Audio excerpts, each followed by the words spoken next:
Hi hello ಎಲ್ಲರಿಗೂ ನಮಸ್ಕಾರ friends, welcome back to my YouTube channel Spoorthi academy.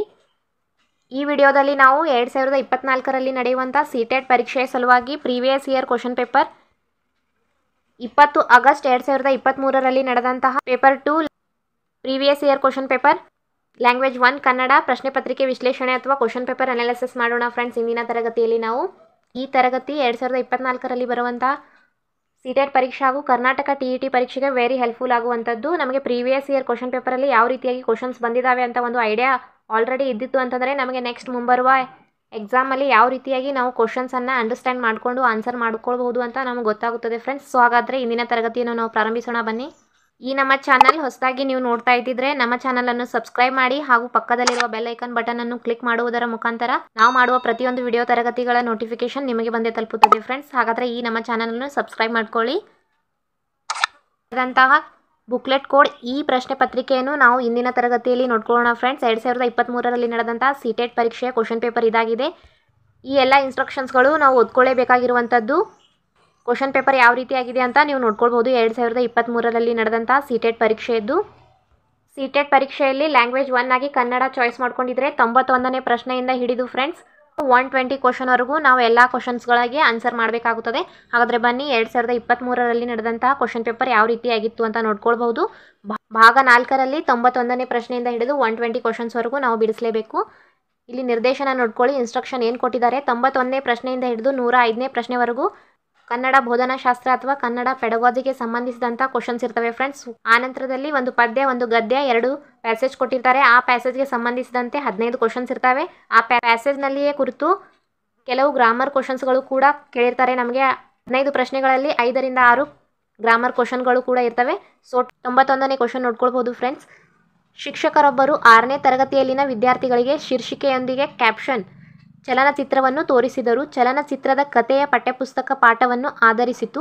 ಶೀರ್ಷಿಕೆಯೊಂದಿಗೆ ಅಥವಾ ಕ್ಯಾಪ್ಷನ್ ಅಥವಾ ಈ ಕ್ಯಾಪ್ಷನ್ಗೆ ಏನಂತ ತಿಳ್ಕೊಳ್ಬೋದು ನಾವು, ಸಬ್ ಟೈಟಲ್ ಅಂತಂದರೆ ನಮಗೆ ಈಸಿಯಾಗಿ ಐಡೆಂಟಿಫೈ ಮಾಡ್ಕೊಳ್ಬೋದು ಫ್ರೆಂಡ್ಸ್. ಸಬ್ ಟೈಟಲ್ನೊಂದಿಗೆ ಚಲನಚಿತ್ರವನ್ನು ತೋರಿಸ್ತಾ ಇದ್ದಾರೆ. ಈ ಚಲನಚಿತ್ರ ಹೀಗೆ ತೋರಿಸುವುದರ ಮೂಲಕ ಏನಾಗುತ್ತದೆ, ಮಕ್ಕಳಲ್ಲಿ ಯಾವ ರೀತಿ ಸ್ಕಿಲ್ ಡೆವಲಪ್ ಆಗುತ್ತದೆ ಅಂತ ಕೇಳ್ತಾ ಇದ್ದಾರೆ. ಈ ಕ್ವಶನ್ ಮೇನ್ ಅಂಡರ್ಸ್ಟ್ಯಾಂಡ್ ಮಾಡ್ಕೊಳ್ಬೇಕು. 6ನೇ ತರಗತಿ ಶಿಕ್ಷಕರು ಒಂದು ಪಾಠ ಮಾಡ್ತಾ ಇದ್ದಾರೆ. ಆ ಪಾಠ ಮಾಡುವ ಮುಂಚೆ ಆ ಪಾಠಕ್ಕೆ ರಿಲೇಟೆಡ್ ಆಗಿರುವಂಥ ವಿಡಿಯೋ ತರಗತಿಯನ್ನು ತೋರಿಸ್ತಾ ಇದ್ದಾರೆ ಮಕ್ಕಳಿಗೆ. ಅದರಲ್ಲಿ ಸಬ್ ಟೈಟಲ್ ಜೊತೆಗೆ, ಸಬ್ ಟೈಟಲ್ ಅಂತಂದರೆ ಫ್ರೆಂಡ್ಸ್ ನಾವು ಫಾರ್ ಎಕ್ಸಾಂಪಲ್ ಆಗಿ ಇಂಗ್ಲೀಷ್ ಮೂವಿ ನೋಡ್ತಾ ಇದ್ದೀವಿ ಅಂತಂದರೆ ಕೆಳಗಡೆ ಹಿಂದಿಯಲ್ಲಿ ಅವ್ರು ಏನು ಮಾತಾಡ್ತಾ ಇದ್ದಾರೆ ಅಂತ ಬರೆದಿರುವುದು ನಮಗೆ ಹಿಂದಿಯಲ್ಲಿ ಬರುತ್ತದೆ ಫ್ರೆಂಡ್ಸ್. ಸೊ ಅದಕ್ಕೆ ಕ್ಯಾಪ್ಷನ್ ಅಥವಾ ಸಬ್ ಟೈಟಲ್ ಅಂತ ಕರೀತಾರೆ. ಆ ಶಿಕ್ಷಕರು ಮಾಡುವ ಪಾಠದ ಕುರಿತು ಒಂದು ಚಲನಚಿತ್ರ ನೋಡ್ತಾ ಇದ್ದಾರೆ. ಆ ಚಲನಚಿತ್ರ ನೋಡುವುದರಿಂದ ಮಕ್ಕಳಲ್ಲಿ ಯಾವ ಸ್ಕಿಲ್ ಡೆವಲಪ್ ಆಗುತ್ತದೆ ಅಂತ ಕೇಳ್ತಾ ಇದ್ದಾರೆ. ಸೊ ಇದಕ್ಕೆ ಸರಿಯಾದಂಥ ಉತ್ತರ ಅಂತಂದರೆ ಆಪ್ಷನ್ ನಂಬರ್ 1 ಆಗಿದೆ ಫ್ರೆಂಡ್ಸ್. ಆಲಿಸುವ ತಂತ್ರವನ್ನು ಸಕ್ರಿಯವಾಗಿ ನೋಡುವುದನ್ನು ಪ್ರೋತ್ಸಾಹಿಸುತ್ತದೆ ಮತ್ತು ವಿದ್ಯಾರ್ಥಿಗಳು ಕರಾರುವಕ್ಕಾದ ಭಾಷಾ ಸಾಮಗ್ರಿಗಳನ್ನು ಬಳಸುವಂತೆ ಉತ್ತೇಜಿಸುತ್ತದೆ. ನೋಡುವುದು ಮತ್ತು ಆಲಿಸುವ ಸ್ಕಿಲ್ ಮಕ್ಕಳಲ್ಲಿ ಡೆವಲಪ್ ಆಗುತ್ತದೆ ಫ್ರೆಂಡ್ಸ್. ಲಿಸ್ನಿಂಗ್ ಮತ್ತು ವಿಜುವಲಿ ಕರಾರುವಕ್ಕಾಗಿ ಅಂತಂದ್ರೆ ಕ್ಯಾಪ್ಷನ್ ಮೂಲಕ, ಸಬ್ ಟೈಟಲ್ ಮೂಲಕ ಮಕ್ಕಳು ಆ ಮೂವಿಯನ್ನು ನೋಡುವುದರ ಮೂಲಕ ಯಾವ ರೀತಿಯಾಗಿ ನಾವು ಕರೆಕ್ಟಾಗಿ ನೀಟಾಗಿ ಶಬ್ದಗಳನ್ನು ಬಳಸ್ಬೋದು, ಕರಾರುವಕ್ಕಾಗಿ ರೂಲ್ಸ್ ರೀತಿಯಲ್ಲಿ ಅಂತ ಬಳಸ್ಬೋದು ಅಂತ ಮಕ್ಕಳು ಕಲಿಬೋದು. ಸೊ ನೆಕ್ಸ್ಟ್ ಕ್ವಶನ್ ನೋಡ್ಕೊಳ್ಳೋಣ. 92ನೇ ಕ್ವಶನ್ ನೋಡ್ಕೊಳ್ಳಿ. ಪ್ರತಿಪಾದನೆ ಮತ್ತು ಕಾರಣ ಈ ರೀತಿಯಾಗಿ ಕರ್ನಾಟಕ TETಯಲ್ಲಿಯೂ ಕೂಡ ಕ್ವಶನ್ಸ್ ಬರ್ತಾ ಇದ್ದಾವೆ ಫ್ರೆಂಡ್ಸ್. 92ನೇ ಕ್ವಶನ್. ಒಂದು ಮಗು ತನ್ನ ಬಾಲ್ಯದಲ್ಲಿ ನಾಮಪದಗಳಿಗಿಂತ ಹೆಚ್ಚಾಗಿ ಕ್ರಿಯಾಪದಗಳನ್ನು ಬಳಸುತ್ತದೆ ಮತ್ತು ವ್ಯಾಕರಣ ನಿಯಮಗಳನ್ನು ನಿರ್ಲಕ್ಷಿಸುತ್ತದೆ. ಅದಕ್ಕೆ ಕಾರಣ ಏನು ಕೊಟ್ಟಿದ್ದಾರೆ ನೋಡ್ಕೊಳ್ಳಿ. ಮಗುವಿಗೆ ಶಬ್ದ ಸಂಪತ್ತಿನ ಅಭಾವವಿದೆ ಅಂತ ಕೊಟ್ಟಿದ್ದಾರೆ. ಒಂದು ಮಗು ಏನು ಮಾಡ್ತಾ ಇದೆ, ತನ್ನ ಬಾಲ್ಯದಲ್ಲಿ ನಾಮಪದ ಬಳಸುವ ಬದಲಾಗಿ ಕ್ರಿಯಾಪದಗಳು ವರ್ಬ್ಸ್ಗಳು ಹೆಚ್ಚಾಗಿ ಬಳಸ್ತದೆ. ಹಾಗೂ ಮಗುವಿಗೆ ವ್ಯಾಕರಣದ ನಿಯಮಗಳು ರೂಲ್ಸ್ ಗೊತ್ತಿಲ್ಲದೆ ಇದ್ದರೂ ಕೂಡ, ವ್ಯಾಕರಣದ ಕೆಲವು ನಿಯಮಗಳು ಮಗುವಿಗೆ ಗೊತ್ತಿಲ್ಲದಿದ್ದರೂ ಕೂಡ ಕ್ರಿಯಾಪದಗಳನ್ನು ಬಳಸ್ತಾ ಇದೆ ಅಂತ ಮಗುವಿಗೆ ಗೊತ್ತಿರುವುದಿಲ್ಲ, ಆದರೂ ಕೂಡ ಬಳಸ್ತದೆ. ಏಕೆ ಬಳಸ್ತದೆ, ಯಾವ ಕಾರಣದಿಂದ ಅಂತಂದರೆ ಮಗುವಿನಲ್ಲಿ ಶಬ್ದ ಸಂಪತ್ತಿನ ಅಭಾವವಿದೆ ಅಂತ ಹೇಳ್ತಾ ಇದ್ದಾರೆ. ಸೊ ಇದಕ್ಕೆ ಸರಿಯಾದಂಥ ಉತ್ತರ ಅಂತಂದರೆ ಎ ಮತ್ತು ಆರ್ ಎರಡೂ ಸರಿಯಾಗಿವೆ. ಎ ಆರ್ನ ಸರಿಯಾದ ವಿವರಣೆಯಾಗಿದೆ. ಇಲ್ಲಿ ಆಲ್ರೆಡಿ ಟಿಕ್ ಮಾಡಲಾಗಿದೆ ಆನ್ಸರ್ ಅಂತ ನೀವು ನೋಡ್ಕೊಳ್ಬೋದು ಫ್ರೆಂಡ್ಸ್. ಕೆಲವು ಆನ್ಸರ್ಗಳು ರಾಂಗ್ ಆಗಿವೆ. ಸೊ ಹಾಗಾಗಿ ಇದಕ್ಕೆ ಸರಿಯಾದಂಥ ಉತ್ತರ ಗೌರ್ಮೆಂಟ್ ಕೀ ಆನ್ಸರ್ನೇ ಹೇಳ್ತಾ ಇರೋದು ನಾನು. ಎ ಮತ್ತು ಆರ್ ಎರಡೂ ಕೂಡ ಸರಿಯಾಗಿವೆ. ಎ ಆರ್ನ ಸರಿಯಾದ ವಿವರಣೆಯಾಗಿದೆ. ನೆಕ್ಸ್ಟ್ ಕ್ವಶನ್ ನಂಬರ್ 93 ನೋಡ್ಕೊಳ್ಳೋಣ. ಸಿಟೆಟಲ್ಲಿ ಕ್ವಶನ್ಸ್ಗಳು ಸ್ವಲ್ಪ ಲೆಂದಿಯಾಗಿರ್ತವೆ ಫ್ರೆಂಡ್ಸ್. ಕ್ವಶನ್ಸ್ ಏನಂತ ಕೇಳ್ತಾ ಇದ್ದಾರೆ, ನಾವು ಯಾವ ರೀತಿಯಾಗಿ ಆನ್ಸರ್ ಮಾಡಬೇಕಂತ ನಾವು ಪ್ರೀವಿಯಸ್ ಇಯರ್ ಕ್ವಶನ್ ಪೇಪರ್ ನೋಡಲೇಬೇಕಾಗಿರುವಂಥದ್ದು. ಏಕೆಂದರೆ ನಾವು previous year Kannada question paper ನೋಡ್ದೇ ಎಕ್ಸಾಮ್ಗೆ ಹೋಗಿ ಕ್ವಶನ್ ಪೇಪರ್ ನೋಡ್ತೀವಿ ಅಂತಂದರೆ ಕ್ವಶನ್ ಅಂಡರ್ಸ್ಟ್ಯಾಂಡ್ ಆಗೋದು ತುಂಬ ಕಷ್ಟ ಆಗುತ್ತದೆ. ಸೊ ಹಾಗಾಗಿ ಯಾವ ರೀತಿಯಾಗಿ ಕ್ವಶನ್ಸ್ ಕೇಳ್ತಾ ಇದ್ದಾರೆ ಅಂತ ನಾವು ಮುಂಚೆ all year previous year question paper ನೋಡ್ಕೊಳ್ಳೇಬೇಕು. PDF ಅನ್ನು ನಾನು ಸ್ಫೂರ್ತಿ ಅಕಾಡೆಮಿ ಟೆಲಿಗ್ರಾಮ್ನಲ್ಲಿ ಹಾಕಿರುತ್ತೇನೆ. ಸ್ಫೂರ್ತಿ ಅಕಾಡೆಮಿ ಟೆಲಿಗ್ರಾಮ್ ಲಿಂಕ್ ನಾನು ಡಿಸ್ಕ್ರಿಪ್ಷನ್ ಬಾಕ್ಸ್ನಲ್ಲಿ ಕೊಟ್ಟಿರ್ತೇನೆ. ಅಲ್ಲಿಂದ ನೀವು ಸ್ಫೂರ್ತಿ ಅಕಾಡೆಮಿ ಟೆಲಿಗ್ರಾಮ್ಗೆ ಜಾಯ್ನ್ ಆಗುವುದರ ಮುಖಾಂತರ ಈ ಪ್ರಶ್ನೆ ಪತ್ರಿಕೆಯ PDF ಅನ್ನು ನೀವು ಅಲ್ಲಿಂದ ತಗೊಳ್ಬಹುದು. 93ನೇ ಕ್ವಶನ್ ನೋಡ್ಕೊಳ್ಳಿ. ಮಗು ತನ್ನ ತಾಯಿಯೊಂದಿಗೆ ತನ್ನ ಭಾಷಾ ತರಗತಿಯ ಅನುಭವವನ್ನು ಹಂಚಿಕೊಳ್ತಾ ಇದೆ. ಆ್ಯಸ್ ಅ ಒಂದು ಸ್ಟೋರಿಯಾಗಿ ಏನು ಕ್ವಶನ್ ಕೇಳ್ತಾ ಇದ್ದಾರೆ ಅಂತ ತಿಳ್ಕೊಳ್ಳಿ ಫ್ರೆಂಡ್ಸ್. ಮುಂಚೆ ಮಗು ತನ್ನ ತಾಯಿಯೊಂದಿಗೆ ಅಂತಂದರೆ ಮಗು ತನ್ನ ತರಗತಿಯಲ್ಲಿ ಆದಂತಹ ಒಂದು ಸಂದರ್ಭ ಅಥವಾ ಒಂದು ಸಿಚುವೇಶನ್ ಅಂತೂ ನಮ್ಮ ಸರ್ ಅಥವಾ ಟೀಚರ್ಸ್ ಯಾವ ರೀತಿಯಾಗಿ ನಮಗೆ ಪಾಠವನ್ನು ಹೇಳ್ತಾರೆ ಅಂತ ಮಗು ತನ್ನ ತಾಯಿಯೊಂದಿಗೆ ಮಾತಾಡ್ತಾ ಇದೆ, ತನ್ನ ಅನುಭವವನ್ನು ಹಂಚಿಕೊಳ್ತಾ ಇದೆ. ನಾವು ನಮ್ಮ ಕಣ್ಣು ಮುಚ್ಚಿಕೊಳ್ಳುತ್ತೇವೆ. ಶಿಕ್ಷಕರು ಚೀಲದಿಂದ ಒಂದು ವಸ್ತು ತೆಗೆಯಲು ಹೇಳುತ್ತಾರೆ. ಆಗ ನಾವು ಅದರ ಬಗ್ಗೆ ವಿವರಿಸಲು ಪ್ರಯತ್ನಿಸಬೇಕಾಗುತ್ತದೆ ಎಂದು ಹೇಳುತ್ತದೆ. ಮಗು ಏನು ಮಾಡ್ತಾ ಇದೆ, ತನ್ನ ತಾಯಿಯೊಂದಿಗೆ ಶಿಕ್ಷಕರು ಯಾವ ರೀತಿಯಾಗಿ ಪಾಠ ಮಾಡ್ತಾರೆ ಅಂತಂದರೆ ನೀವು ಮುಂಚೆ ಕಣ್ಣು ಮುಚ್ಕೊಳ್ಳಿ ಅಂತ ನಮ್ಮ ಟೀಚರ್ಸ್ ಹೇಳ್ತಾರೆ. ಆ ನಂತರದಲ್ಲಿ ಅವರೊಂದು ಒಂದು ಚೀಲ ಅಥವಾ ಒಂದು ಬ್ಯಾಗ್ನಿಂದ ಒಂದು ವಸ್ತುವನ್ನು ತೆಗೆಯುತ್ತಾರೆ. ಆ ವಸ್ತುವಿನ ಬಗ್ಗೆ ನೀವು ವಿವರಿಸಿ ಅಂತ ನಮ್ಮ ಮಕ್ಕಳಿಗೆ ಹೇಳ್ತಾರೆ ನಮ್ಮ ಶಿಕ್ಷಕರು ಅಂತ ಹೇಳ್ತಾ ಇದ್ದಾರೆ ಮಗು.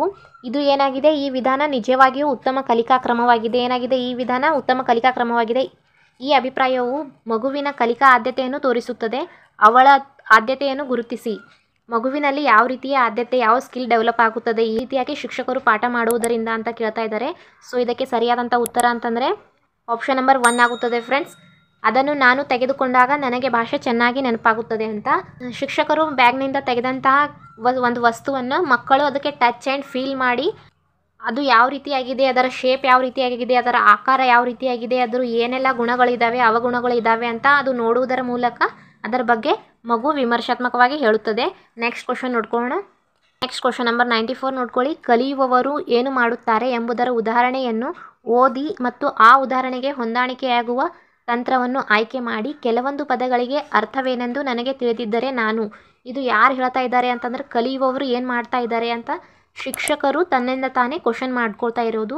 ಕಲಿಯುವವರು ಏನು ಮಾಡ್ತಾ ಇದ್ದಾರೆ, ಹೇಗೆ ಕಲಿತಾ ಇದ್ದಾರೆ, ಉದಾಹರಣೆಗಳನ್ನು ಕೊಡುವುದರ ಮೂಲಕ ಹಾಗೂ ಶಿಕ್ಷಕರು ಕೊಡುವಂಥ ಉದಾಹರಣೆಗಳಿಗೆ ಹೊಂದಾಣಿಕೆ ಆಗುವ ತಂತ್ರವನ್ನು ಆಯ್ಕೆ ಮಾಡಿಕೊಂಡು ಯಾವುದೇ ಒಂದು ಪದ ಇದೆ ಅಂತ ತಿಳ್ಕೊಳ್ಳಿ, ಅದಕ್ಕೆ ಇನ್ನಿತರ ಅರ್ಥಗಳು ಕೂಡ ಇರ್ತವೆ. ಆ ಎಲ್ಲ ಅರ್ಥಗಳನ್ನು ಕೂಡ ನಾವು ಹೇಗೆ ತಿಳ್ಕೊಳ್ಬಹುದು ಅಂತಂದರೆ ಇದಕ್ಕೆ ಸರಿಯಾದಂಥ ಉತ್ತರ ಅಂತಂದರೆ ಪರಾಮರ್ಶನ ಸಾಮಗ್ರಿಗಳನ್ನು ಓದುತ್ತೇನೆ. ಪರಾಮರ್ಶನ ಸಾಮಗ್ರಿ ಅಂತಂದರೆ ರೆಫರೆನ್ಸ್ ಬುಕ್ಸ್ ಆಗುತ್ತವೆ ಫ್ರೆಂಡ್ಸ್. ಹಾಗಾದರೆ ನೆಕ್ಸ್ಟ್ ಕ್ವಶನ್ ನೋಡ್ಕೊಳ್ಳೋಣ. ನಂಬರ್ 95 ನೋಡ್ಕೊಳ್ಳಿ. ನಿರ್ಧಾರಣಾ ಪರೀಕ್ಷೆ ಅಂತಂದರೆ ಡಿಸಿಷನ್ ಟೆಸ್ಟ್ ಅಂತ ಕರಿಬಹುದು. ಈ ಕೆಳಕಂಡ ಅಂಶಗಳನ್ನು ಮೌಲ್ಯಮಾಪನ ಮಾಡಲು ಬಳಸಲಾಗುತ್ತದೆ. ನಿರ್ಧಾರಣಾ ಪರೀಕ್ಷೆ ಡಿಸಿಷನ್ ಟೆಸ್ಟ್ ಯಾವುದನ್ನು ಮೌಲ್ಯಮಾಪನ ಅಥವಾ ಇವ್ಯಾಲ್ಯೂಯೇಷನ್ ಮಾಡಲು ಬಳಸಲಾಗ್ತಾ ಇದೆ ಅಂತ ಕೇಳ್ತಾ ಇದ್ದಾರೆ. ಸೊ ಇದಕ್ಕೆ ಸರಿಯಾದಂಥ ಉತ್ತರ ಅಂತಂದರೆ ಆಪ್ಷನ್ ನಂಬರ್ 4 ಆಗುತ್ತದೆ ಫ್ರೆಂಡ್ಸ್. ಕ್ವಶನ್ ನಂಬರ್ 96 ನೋಡ್ಕೊಳ್ಳಿ. ಪ್ರಾವೀಣ್ಯತಾ ಪರೀಕ್ಷೆ ಅಥವಾ ಪ್ರೊಫಿಷಿಯನ್ಸಿ ಟೆಸ್ಟ್ ಅಂತ ಕೂಡ ಕರಿಬಹುದು. ಯಾವಾಗಲೂ ಈ ಮುಂದಿನ ಅಂಶಗಳನ್ನು ಮೌಲ್ಯಮಾಪನ ಮಾಡುತ್ತದೆ. ಪ್ರೊಫಿಷಿಯನ್ಸಿ ಟೆಸ್ಟ್ ಯಾವ ರೀತಿಯಾಗಿರುವಂಥ ಅಂಶಗಳನ್ನು ಮೌಲ್ಯಮಾಪನ ಮಾಡುತ್ತದೆ ಈ 4ರಲ್ಲಿ ಅಂತ ಕೇಳ್ತಾ ಇದ್ದಾರೆ. ಸೊ ಇದಕ್ಕೆ ಸರಿಯಾದಂಥ ಉತ್ತರ ಅಂತಂದರೆ ಆಪ್ಷನ್ ನಂಬರ್ 1 ಆಗುತ್ತದೆ. ಕಲಿಯುವವರು ತಲುಪಿರುವ ಭಾಷಾ ಪ್ರಾವೀಣ್ಯತೆಯ ಮಟ್ಟವನ್ನು ಪ್ರಾವೀಣ್ಯತಾ ಪರೀಕ್ಷೆ ಮೌಲ್ಯಮಾಪನ ಮಾಡುತ್ತದೆ. ನೆಕ್ಸ್ಟ್ ಕ್ವಶನ್ ನೋಡ್ಕೊಳ್ಳೋಣ. ನಂಬರ್ 97 ನೋಡ್ಕೊಳ್ಳಿ. ಶಿಕ್ಷಕರೊಬ್ಬರು ವಿದ್ಯಾರ್ಥಿಗಳನ್ನು ಗುಂಪುಗಳಾಗಿ ವಿಭಜಿಸಿ. ಶಿಕ್ಷಕರು ಏನು ಮಾಡ್ತಾ ಇದ್ದಾರೆ, ಗುಂಪುಗಳಾಗಿ ವಿದ್ಯಾರ್ಥಿಗಳನ್ನು ಡಿವೈಡ್ ಮಾಡ್ತಾ ಇದ್ದಾರೆ. ಡಿವೈಡ್ ಮಾಡಿ ಆನೆಗಳ ಬಗ್ಗೆ ಕಥೆಯನ್ನು ಓದುವುದಕ್ಕೆ ಮೊದಲು ಅವುಗಳ ಬಗ್ಗೆ ಒಂದು ರಸಪ್ರಶ್ನೆಯನ್ನು ನಡೆಸಲು ಅವರಿಗೆ ಹೇಳಿದರು. ಈ ರೀತಿಯಾಗಿ ಮಾಡುವುದು ಶಿಕ್ಷಕರ ಯಾವ ರೀತಿಯ ಉದ್ದೇಶದಿಂದ ಈ ಕ್ವಶನ್ ಏನು ಕೇಳ್ತಾ ಇದ್ದಾರೆ ನೋಡ್ಕೊಳ್ಳಿ. ನಮಗೆ ಶಿಕ್ಷಕರು ಯಾವ ಉದ್ದೇಶ ಇಟ್ಕೊಂಡು ಮಕ್ಕಳಿಗೆ ಗುಂಪುಗಳಾಗಿ ವಿಭಜಿಸಿದ್ದಾರೆ ಹಾಗೂ ಅವ್ರು ಮಾಡುವ ಪಾಠ ಓದೋಕ್ಕಿಂತ ಮುಂಚೆನೇ ಅವರಿಗೊಂದು ರಸಪ್ರಶ್ನೆ ಮಾಡ್ತಾ ಇದ್ದಾರೆ, ಒಂದು ಕ್ವಿಜ್ ಮಾಡ್ತಾ ಇದ್ದಾರೆ. ಒಂದು ಕತೆ ಯಾವುದು ಆನೆಗಳ ಬಗ್ಗೆ ಇದೆ, ಆ ಕತೆ ಹೇಳುವುದಕ್ಕಿಂತ ಮುಂಚೆ ನಮಗೆ ಕ್ವಿಜ್ ಮಾಡ್ತಾ ಇದ್ದಾರೆ ಅಂತಂದರೆ ಆ ಕಥೆಯಲ್ಲಿ ನಮಗೆ ಇಂಟ್ರೆಸ್ಟ್ ಬರಲು, ವಿಷಯದ ಬಗ್ಗೆ ಆಸಕ್ತಿಯನ್ನು ಮೂಡಿಸಲು ಈ ರೀತಿಯಾಗಿ ಶಿಕ್ಷಕರು ಮಾಡ್ತಾ ಇದ್ದಾರೆ. ಈ 3 ಆಪ್ಷನ್ಗಳು ಅದಕ್ಕೆ ರಿಲೇಟೆಡ್ ಆಗಿಲ್ಲ ಫ್ರೆಂಡ್ಸ್. ಸಹಾಧ್ಯಾಯಿಗಳ ಮಾಹಿತಿ ನೀಡುವುದು ಕತೆ ಓದುವುದಕ್ಕೆ ಮೊದಲು ಹೇಳ್ತಾ ಇದ್ದಾರೆ. ಸೊ ಹಾಗಾಗಿ ಸಹಾಧ್ಯಾಯಿಗಳು ಓದಿದ ನಂತರ ಹೇಳ್ಬೋದು. ಆ ನಂತರದಲ್ಲಿ ಪಠ್ಯದ ಬಗ್ಗೆ ವಿಮರ್ಶೆಯನ್ನು ಬರೆಯುವುದು. ನಾವು ಕತೆ ಓದಿದ ನಂತರ ಮಕ್ಕಳಿಗೆ ಟೀಚರ್ಸ್ ಪಾಠ ಹೇಳಿದ ನಂತರ ಅದರ ಬಗ್ಗೆ ಮಕ್ಕಳು ವಿಮರ್ಶಾತ್ಮಕವಾಗಿ ಅನಲೈಸ್ ಮಾಡಿಕೊಂಡು ಅದರ ಬಗ್ಗೆ ಅನಿಸಿಕೆಯನ್ನು ಬರೆಯಬಹುದು. ಓದುವುದಕ್ಕಿಂತ ಮುಂಚೆನೇ ಅಂತ ಕ್ವಶನ್ ಕೇಳ್ತಾ ಇದ್ದಾರೆ.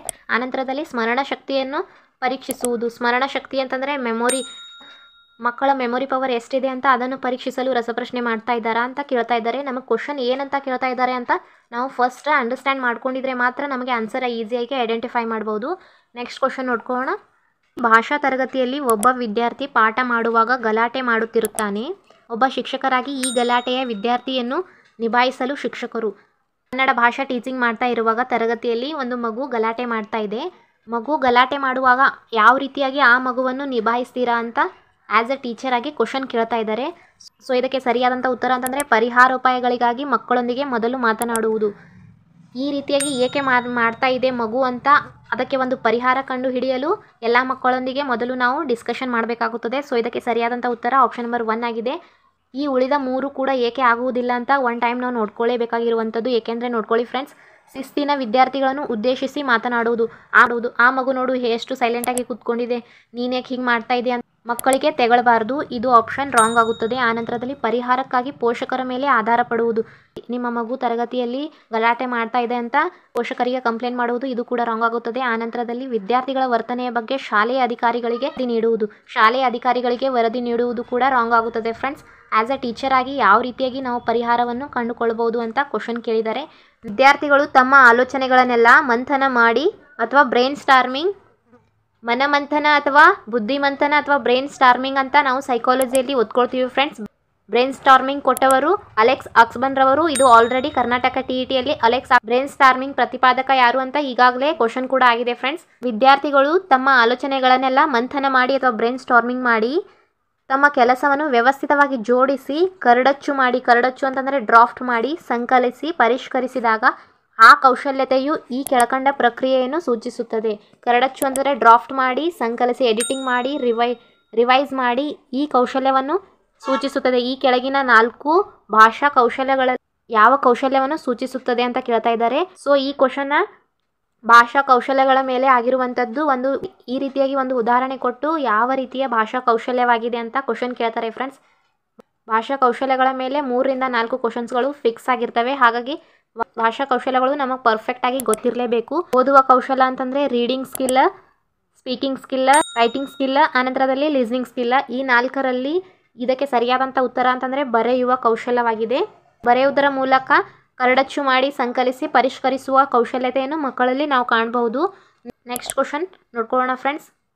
ಪ್ರತಿಪಾದನೆ ಕೊಟ್ಟಿದ್ದಾರೆ, ಆನಂತರದಲ್ಲಿ ಕಾರಣ ಕೊಟ್ಟಿದ್ದಾರೆ. ಅಸರ್ಷನ್ ಆ್ಯಂಡ್ ರೀಸನ್ ಮೇಲೆ ಕ್ವಶನ್ ಕಂಪಲ್ಸರಿಯಾಗಿ ನಮಗೆ CDPಯಲ್ಲಿ ಅಂತಂದರೆ ಸೈಕಾಲಜಿಯಲ್ಲಿ ಕೂಡ ಈ ರೀತಿಯಾಗಿ 2023ರಲ್ಲಿ ಕ್ವಶನ್ಸನ್ನು ನಾವು ನೋಡ್ಕೊಳ್ಬಹುದು. ಕನ್ನಡದಲ್ಲಿಯೂ ಈ ರೀತಿಯಾಗಿ ಕ್ವಶನ್ಸ್ ಬರ್ತಾ ಇದ್ದಾವೆ, ನೋಡ್ಕೊಳ್ಳಿ friends.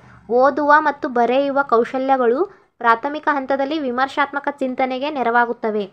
Reading and writing skill analytical thinking ಮಾಡಲು ನೆರವಾಗುತ್ತವೆ ಅಂತ ಹೇಳ್ತಾ ಇದ್ದಾರೆ. ಸೊ ಇದಕ್ಕೆ ಯಾವ ಕಾರಣದಿಂದ ನೆರವಾಗುತ್ತವೆ ಅಂತ ಹೇಳಿದ್ದಾರೆ ನೋಡ್ಕೊಳ್ಳಿ. ವಿಮರ್ಶಾತ್ಮಕ ಚಿಂತನೆ ಓದುವ ಮತ್ತು ಬರೆಯುವ ಉಪಕೌಶಲ್ಯವಾಗಿದೆ. ಓದುವ ಮತ್ತು ಬರೆಯುವ ಕೌಶಲ್ಯದ ಉಪಕೌಶಲ್ಯ ವಿಮರ್ಶಾತ್ಮಕ ಚಿಂತನೆಯಾಗಿದೆ ಅಂತ ಹೇಳ್ತಾ ಇದ್ದಾರೆ. ಯಾದಂಥ ಉತ್ತರ ಅಂತಂದರೆ A ಸರಿಯಾಗಿದೆ, ಆದರೆ R ಸರಿಯಲ್ಲ.